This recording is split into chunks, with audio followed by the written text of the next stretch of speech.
এই রজব মাসের গুরুত্ব বুঝাইতে গিয়ে আজ থেকে প্রায় 900 বছর আগের লেখা কিতাবের নাম হলো নুজহাতুল মাজালিস।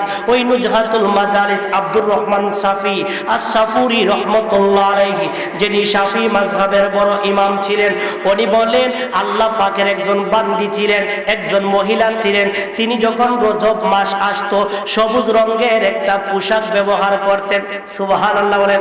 আর আজকাল তো আমাদের ইমাম সাহেব যদি বলেন যে আমার ভাই মুকিত হযরত মাওলানা মুকিত সাহেব যে মসজিদ রাখেন, এই মসজিদের একজন যুবকরে যদি বলেন ভাই আসেন নামাজ পড়বো, হুজুর কাপড় বালা নাই। কথা বলেন ঠিক কিনা? আপনাকে আমাকে যদি জিগায়, যেমন এই হুজুর জিগাইতেছে যে ভাই আসেন নামাজের সময় হয়ে গেছে, নামাজ যান, হুজুর কাপড় ঠিক নাই। কথা বলেন, বলে কি বলে না? আরে কাপড় যদি ঠিক না থাকে এই কাপড় কেন পরিধান করো? কথা বলেন ঠিক কিনা? কিন্তু আমরা জাতের বেরঙ্গের কাপড় পরিধান করি। নামাজে দেখবেন এমন মুসল্লি আসে শুক্রবারে জুম্মাবারে আসে ফারাসিরা কাপড় পরিয়া। কথা বলেন ঠিক কিনা? এমন টুপি আনে তেফুরানি টুপি, বোঝা যায় 20 বছরের মাঝে একবার ধুইছে না। কথা বলেন ঠিক কিনা? আরে আল্লাহর সামনে দাঁড়াইবে, সুন্দর পোশাক পরিধান করে আসবে, যেই মাবুদ মাওলার সামনে সেজদা দিবে ওই আল্লাহর সামনে আসে ফারাসিরা কাপড় পিন্দে। কথা বলেন ঠিক কিনা? এখন শ্বশুর বাড়ি যখন বেড়াইতে যায় দামি কাপড় পিনতে না কম দামি কাপড়? আরে কাপড় যদি সামান্য একটু টন কমাও, আওয়াজ বেশি মানে শব্দ একটা করে, এই শব্দ যাতে করে না। হ্যাঁ ঠিক আছে। তো এই যে সুন্দর কাপড় পরিধান করে, আমাদের কাছে কাপড় না থাকলে আরেকজনের কাছ থেকে বাড়ালে খরচা নেই, ভাই আমি আত্মীয় বাড়ি যাবো আমার ভালো একটা কাপড় দেবো। কথা বলেন ঠিক কিনা?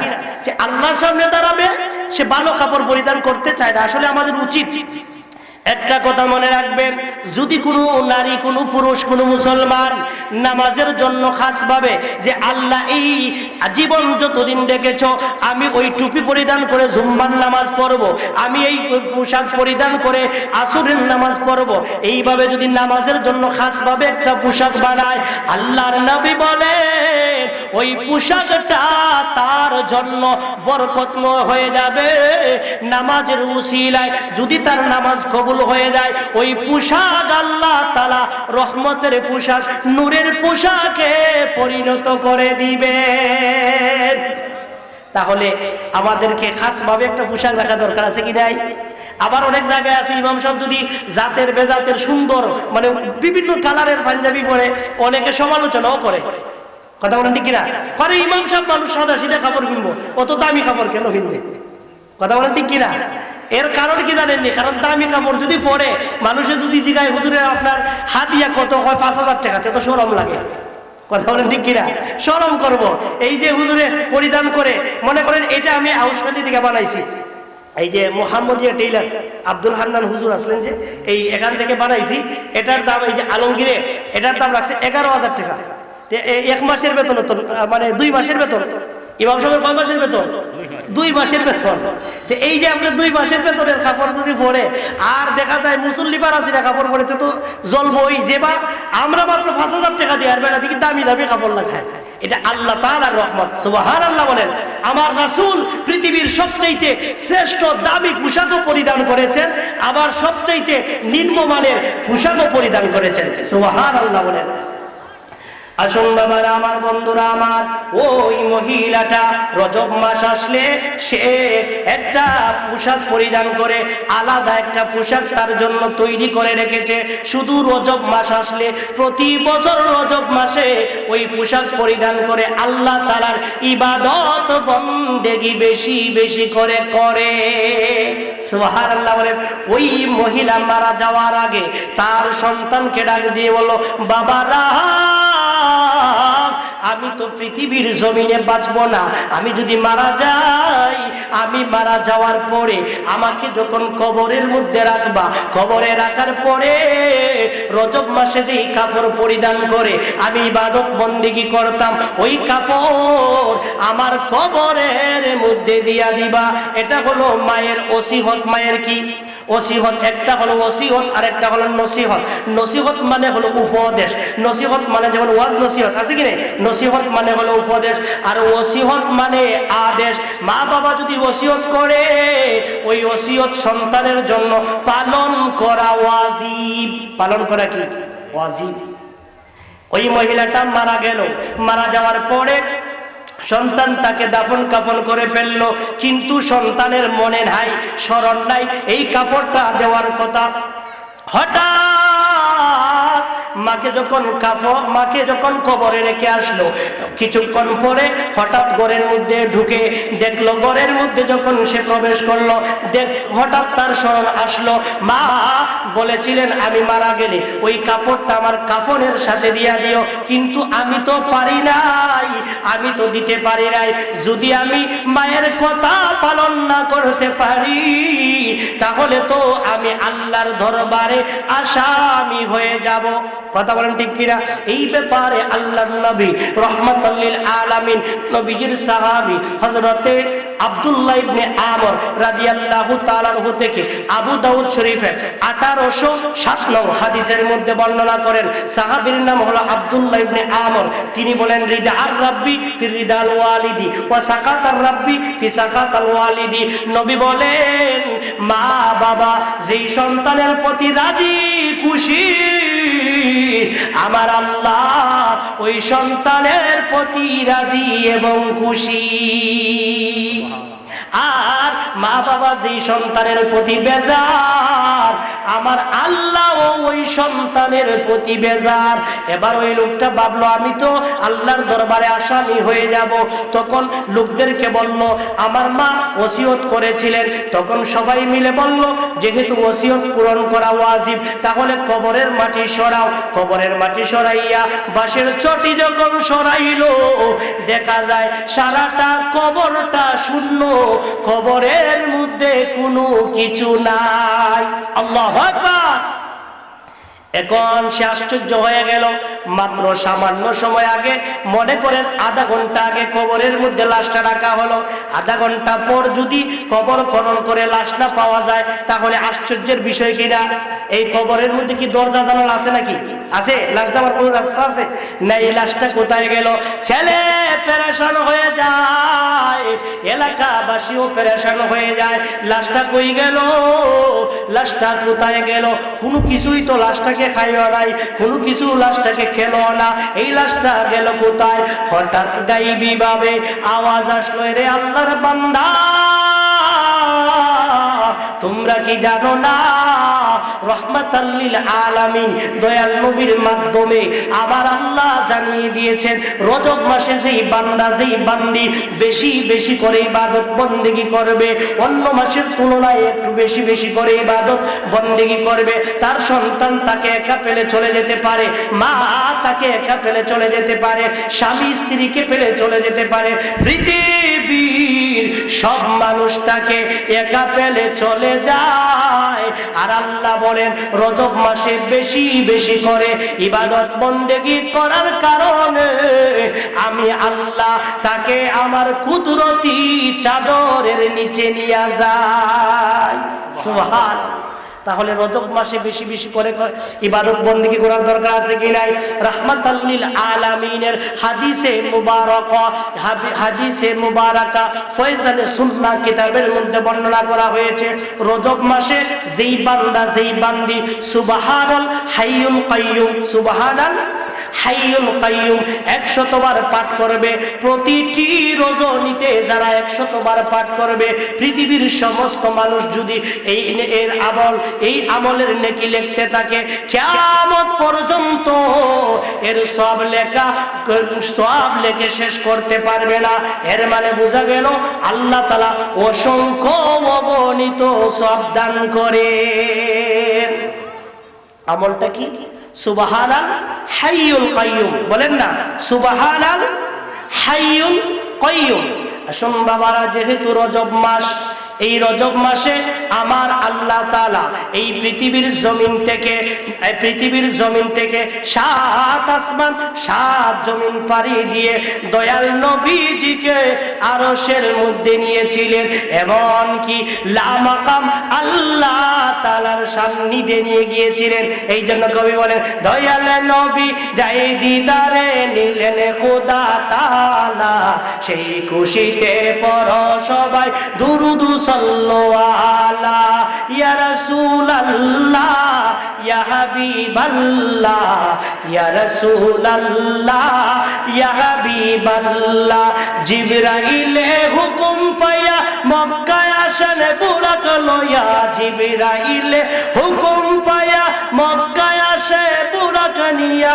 উম্মে হানির ঘরে ছিলেন নবী কামলিওয়ালা, ইয়া রাসূলাল্লাহ ইয়া হাবিবাল্লাহ ইয়া রাসূলাল্লাহ। নবীকে বিশ্রামে পায়া জিবরাইল তাকেন দাঁড়ায়া, নবীকে বিশ্রামে পায়া জিবরাইল তাকেন দাঁড়ায়া। ডাক দিতে সাহস না পেয়ে জিহ্বা কদম তোলা, ইয়া রাসূলাল্লাহ ইয়া হাবিবাল্লাহ ইয়া রাসূলাল্লাহ ইয়া হাবিবাল্লাহ। আল্লাহ ডাক দিয়ে বলেন জিবরাইল রে, এই মুহূর্তে তুমি বেহেশতের মধ্যে যাও। কয় আল্লাহ, বেহেশতের মধ্যে কেন যাব? কয় আমার হাবিবকে মক্কা থেকে আমার হাবিবকে আমি আল্লাহ মেরাজের মধ্যে আনবো। সুবহানাল্লাহ বলেন। কয় নবী মেরাজে আসবেন, বাহন কি হবে? বাহন কি হবে? কয় বাহন হবে বুরাক। বাহন হবে কি? বুরাক। জিবরাইল যখন জান্নাতের মধ্যে গেলেন, জান্নাতের মধ্যে গিয়ে দেখলেন অসংখ্য অগণিত বুরাক। সুবহানাল্লাহ বলেন। কিন্তু আল্লাহ বলেছে জিবরাইল একটা বুরাক নিয়ে আসো। এখন কোন বুরাক আনবে এটা তো আল্লাহ বলেন নাই, এটা তো আল্লাহ বলেন নাই। জিবরাইল চিন্তা করলেন কোন বুরাকটা নিব। সমস্ত বুরাকরা আনন্দে লাফায়, এর কারণ হলো রহমাতাল লিল আলামিন যার পিঠের মধ্যে উঠবেন তার চাইতে দামি, তার চাইতে সম্মানী আর কেউ হতে পারে না। ঠিক কি না? আমি একটা কিতাব ছিল, আজ থেকে প্রায় 13 বছর আগে আমি পড়েছিলাম। ওই কিতাবের মধ্যে বলা হয়েছে মেরাজ হওয়ার কয়েকটা কারণ আছে। এর মধ্যে একটা কারণ, একবার আসমান এবং জমিনের মধ্যে বহস হলো। কি হলো? বহস হলো, তর্ক বিতর্ক হলো। জমিন ডাক দিয়া কয় আসমান তুমি দামি না আমি দামি? তুমি দামি না আমি দামি? আসমান ডাক দিয়া কয় জমিন তুমি আবার কেমনে দামি হইলা? তোমার মধ্যে গাছপালা তরুলতা, মানুষ গরু ছাগল, কথা বলেন ঠিক কিনা? মানুষ গরু ছাগল পশু পাখি দানব এইগুলো তোমার মধ্যে বিদ্যমান, কিন্তু আমি আকাশের মধ্যে আরশ আছে, কুরসি আছে, লৌহ আছে, কলম আছে, জান্নাত আছে, জাহান্নাম আছে, সব কিছু আমার মধ্যে আছে। বাইতুল মামুর আছে, সিদরাতুল মুনতাহা আছে। আমি হলাম তোমার চাইতে দামি। আল্লাহু আকবার বলেন। আমি তো তোমার চাইতে দামি, আর তোমার মধ্যে তো গাছপালা তরুলতা, মানুষ গরু ছাগল এইগুলো আছে, আর তো কোনো কিচ্ছু নাই। কথা বলেন ঠিক কি না? এবার জমিন ডাক দিয়া কয় আসমান, জমিন ডাক দিয়া কয় আসমান। ভালো আছেন আপনি? জমিন ডাক দিয়ে বলে আসমান তুমি আমাকে বলছো তুমি আমার চাইতে দামি, তবে শোনো যাকে সৃষ্টি না করলে তুমি আসমান হইতা না, যাকে সৃষ্টি না করলে আমি জমিন হইতাম না। ওই নবী রাহমাতাল লিল আলামিন আমি জমিনের মধ্যে বিদ্যমান। সুবহানাল্লাহ। অতএব জমিন আমি হলাম সবচাইতে বড় দামি। আকাশ কান্না শুরু করলো। আসলে কথা তো ঠিক, কথা বলেন ঠিক কিনা? কথা হলো ঠিক, কারণ আমার মধ্যে রয়েছেন রাহমাতাল লিল আলামিন। এবার আকাশ ডাক দিয়া আল্লাহর দরবারে ডাক দিয়া বলে আল্লাহ গো, ও মায়ার আল্লাহ, দয়ার আল্লাহ, আমি তো জমিনের কাছে হেরে গেলাম। আল্লাহু আকবার বলেন। জমিনের কাছে আমি হেরে গেলাম, কারণ জমিনের মধ্যে রাহমাতাল লিল আলামিন দয়াল নবী বিদ্যমান, কিন্তু আমি আকাশের মধ্যে তো নবী নাই। আছে নাকি? নবী নাই, নবী তো দুনিয়ার মধ্যে। এখন আল্লাহ যদি আপনার দয়া হয় ওই দয়াল নবীকে আমার মধ্যে এনে একটা মুহূর্তের জন্য এনে আমাকে জমিনের চাইতে ধন্য করে দাও। আমার আল্লাহ এই আকাশের এই মুনাজাতকে কবুল করলেন, একান্তে মুনাজাতকে কবুল করলেন। আল্লাহ তাআলা নবীকে মেরাজের মধ্যে নিয়ে আকাশকে সম্মানিত করে দিলেন। সুবহানাল্লাহ বলেন। এবার জিবরাইল দেখলেন সমস্ত বুরাক লাফাইতেছে, আর একটা বুরাক জান্নাতের কিনারায় বসে বসে চৌকের পানি ছেড়ে দিয়ে কান্দে। আল্লাহু আকবার। জিবরাইল ডাক দিয়া কয়, বুরাক তুমি কান্দো কেন? সবাই তো আনন্দিত, সবাই তো খুশি, কারণ রহমাতাল লিল আলামিন নবীজি বুরাকের উপরে বাহন হয়ে মেরাজের মধ্যে যাবেন। মেরাজ শব্দের অর্থ হলো ঊর্ধ্বগমন, মেরাজ শব্দের অর্থ হলো দর্শন, অর্থাৎ আমার আল্লাহ দয়াল নবীজিকে দিদার দিবে। লা ইলাহা লা জুরে লা ইলাহা লা লা ইলাহা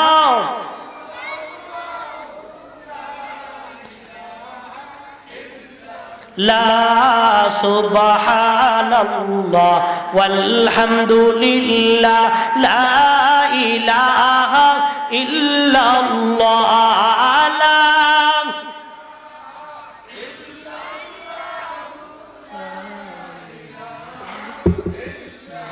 আহা রে পা শাহানো হৃদয় নবীর জন্য কাঁদলি না। আহা রে পা শাহানো হৃদয় নবীর জন্য কাঁদলি না। হায়রে তুমি সারা দয়াল নবী বেহেশতেতে যাবেন না। সুবহানাল্লাহ ওয়ালহামদুলিল্লাহ লা ইলাহা লা লা ইলাহা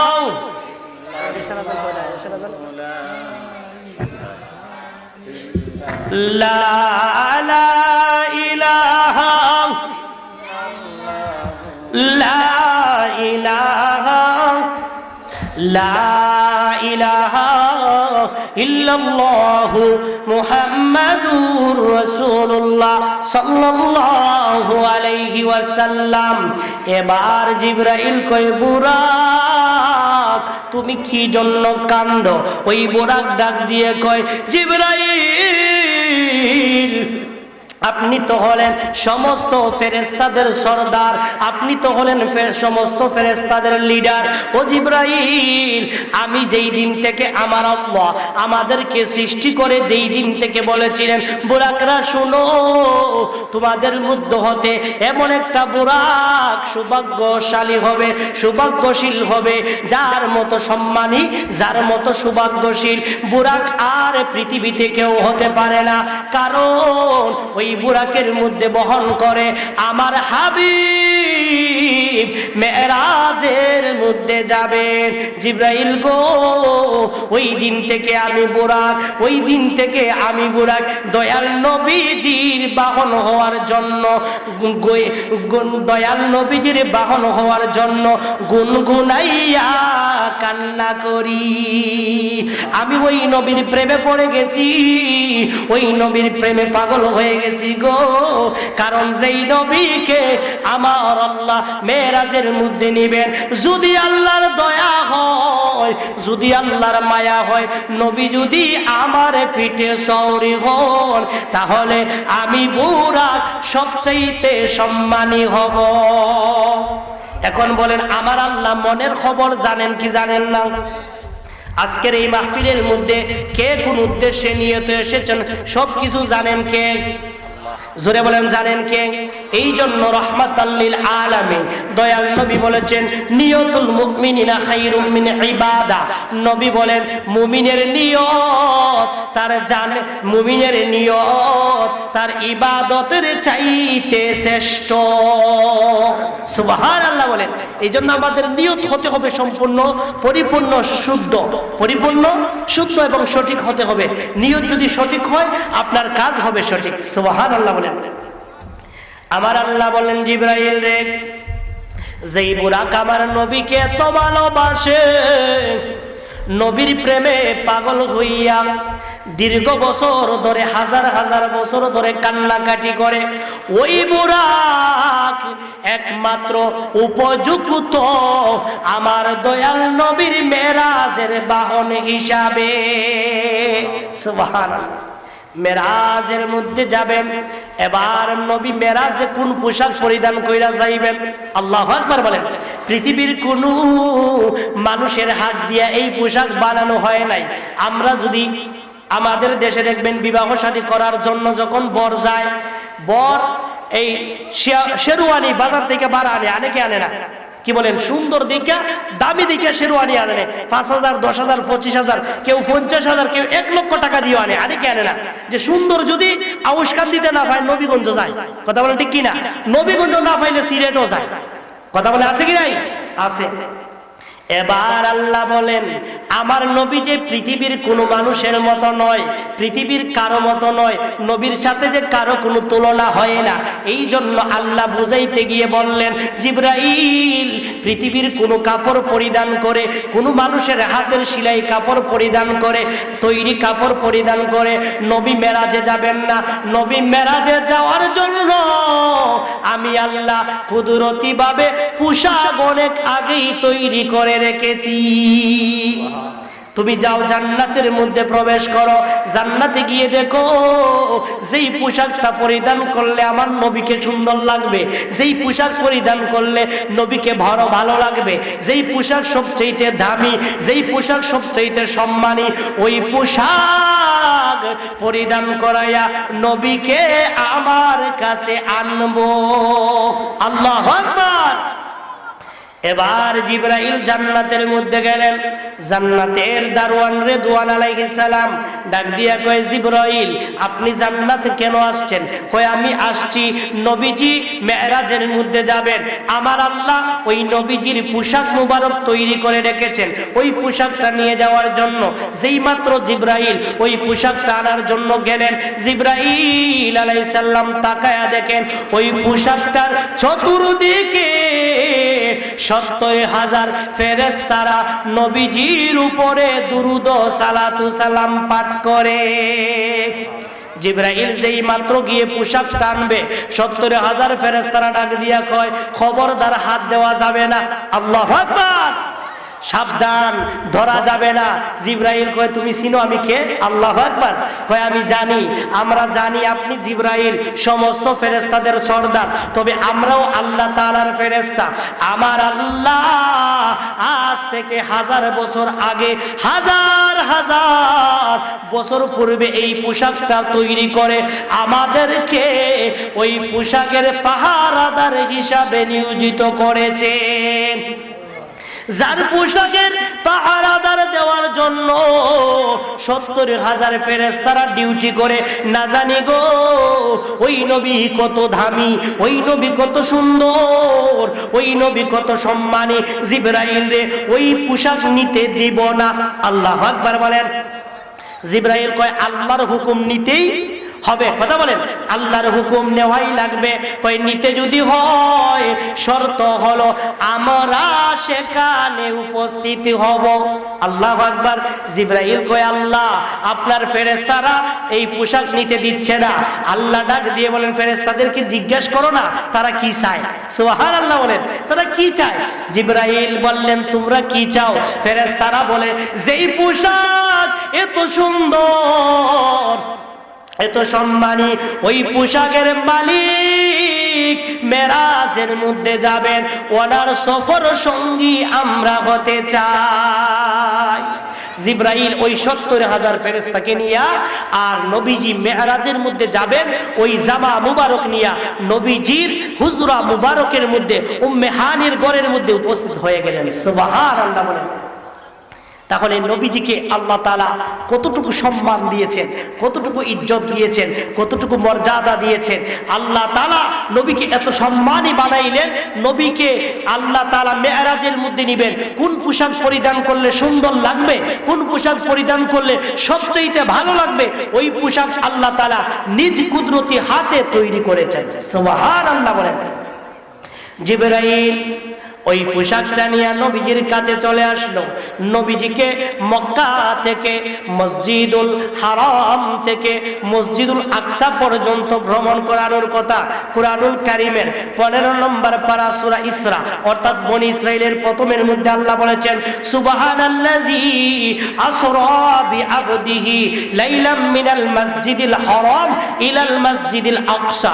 আল্লাহ বলেন পুত পবিত্র সেই মহান আল্লাহ যিনি তার বান্দাকে মসজিদুল হারাম থেকে মসজিদুল আকসা পর্যন্ত ভ্রমণ করাইছেন। মেরাজের তিনটা অংশ। মেরাজের কয়টা অংশ? তিনটা অংশ। একটা হলো মেরাজ, একটা হলো ভ্রমণ, একটা হলো ইসরা। ইসরা কোনটা? মক্কাতুল মুকাররমা থেকে মসজিদুল আকসা পর্যন্ত, এটা হলো ইসরা। তারপরে মসজিদুল আকসা থেকে বাইতুল মুকাদ্দাস কি বলে বাইতুল মুকাদ্দাস পর্যন্ত ও সিদরাতুল মুনতাহা পর্যন্ত, সিদরাতুল মুনতাহা পর্যন্ত সেটা হলো মেরাজ। সেটা হলো কি? মেরাজ। আর সিদরাতুল মুনতাহা থেকে একেবারে লা মাকাম পর্যন্ত সেটা হলো ইরাজ। সেটা হলো কি? ইরাজ। এই সিদরাতুল মুনতাহায় গিয়া জিবরাইল কয় নবী আমি আর যাইতে পারবো না। সুবহানাল্লাহ বলে। নবী ও নূর ফেরেশতা ও নূর দুইয়ের মধ্যে সেরা কে? নবী ও নূর ফেরেশতা ও নূর দুইয়ের মধ্যে সেরা কে? সেই প্রশ্নের জবাব দিল নবীজির মেরাজ থেকে। সুবহানাল্লাহ বলেন। সেই প্রশ্নের জবাব দিল নবীজির মেরাজ থেকে। সিদরাতুল মুনতাহায় নবীর শুরু। সুবহানাল্লাহ কর।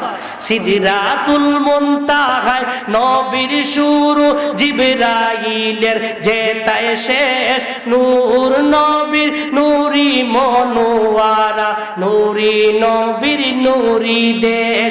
এগে যে আছে নূরের দেশ, নূরের সেটা নাইকো শেষ। বলেন এগে যে আছে নূরের দেশ, নূরের সেটা নাইকো শেষ। মদিনা মানুয়ারা, নূর নবীর নূরি দেশ।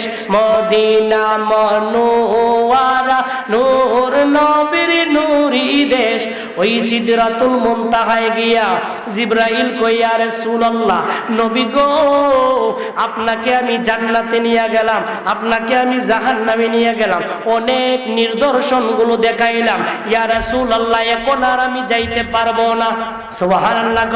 এখন আমি আর যাইতে পারবো না, একানের মধ্যে আমি জিবরাইলের শেষ। সুবহানাল্লাহ না। জিবরাইল তোমার যেহেতু এখানে শেষ, আর আমি নবীর এখান থেকে শুরু।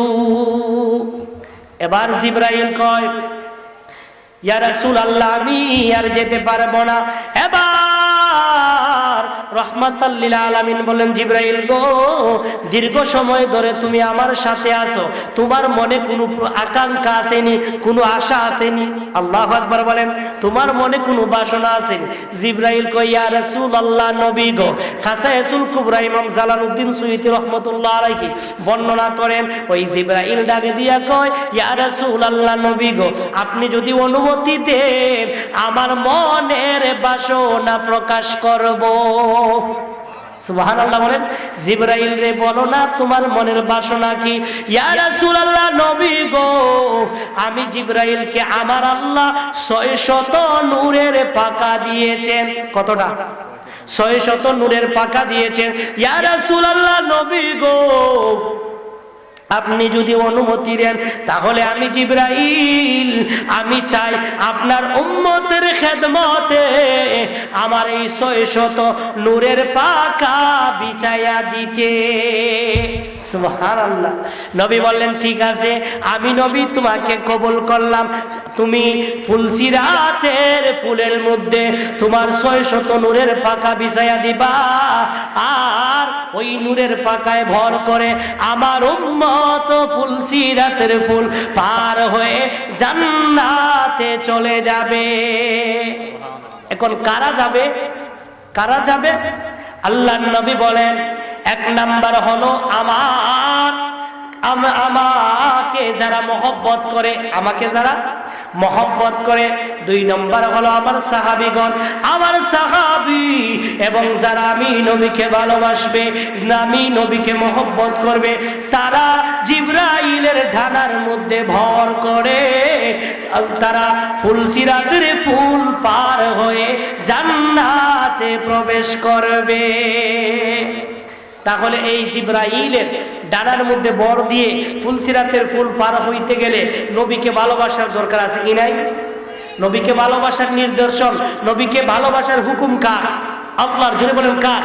আল্লাহ তাআলা কুরআনুল কারীমের মধ্যে সূরা আল ইমরানের 31 নং আয়াতের মধ্যে আল্লাহ তাআলা বলেন, কুল ইন কুনতুম তুহিব্বুনাল্লাহ ফাত্তাবিউনি ইউহিব্বুকুমুল্লাহ ওয়া ইয়াগফির লাকুম যুনুবাকুম ওয়াল্লাহু গফুরুর রহিম। আল্লাহ বলেন, নবী গো আপনি বলে দাও, পৃথিবীর কোনো মানুষ যদি আল্লাহওয়ালা হতে চায়, পৃথিবীর কোনো মানুষ যদি আল্লাহ পর্যন্ত পৌঁছতে চায়, পৃথিবীর কোনো মানুষ যদি আল্লাহর নৈকট্য পেতে চায়, পৃথিবীর কোনো মানুষ যদি আল্লাহর ভালোবাসা পেতে চায়, আমরা আল্লাহর ভালোবাসা চাই কি চাই না? জোরে বলেন, চাই কি চাই না? এখন আল্লাহ বলেন, যারা আমি আল্লাহর ভালোবাসা পেতে চাই, আমি আল্লাহকে ভালোবাসতে চাই, যারা আমি আল্লাহর নৈকট্য লাভ করতে চাই, ফাত্তাবিউনি, তারা যেন আমার নবীকে অনুসরণ করে, তারা যেন আমার নবীকে ফলো করে, তারা যেন নবীকে ভালোবাসে। কাকে ভালোবাসে? জোরে বলেন, কাকে? নবীকে ভালোবাসে। এখন আমরা যদি প্রশ্ন করি, আল্লাহ এই ফুটারসর পশ্চিম পাড়া ইসলামী যুব সংঘের উদ্যোগে আয়োজিত ইসালে সব সুন্নি মহাসম্মেলন থেকে জানতে চাই, আল্লাহ আপনার হাবিবকে ভালোবাসলে কি হবে? আল্লাহ বলেন, ইয়াগফির ইউহিব্বুকুমুল্লাহ, আমি আল্লাহ তোমাদেরকে ভালোবাসবো। আল্লাহ বলেন, আমি তোমাদেরকে ভালোবাসবো। আল্লাহ গো, আপনি যখন আমাদেরকে ভালোবাসবেন, ভালোবাসার পরে কি হবে? আল্লাহ বলেন, ভালোবাসার কারণে ইয়াগফির লাকুম যুনুবাকুম, আমি আল্লাহ তোমাদের জীবনের গুনাহগুলো মাফ করে দেব।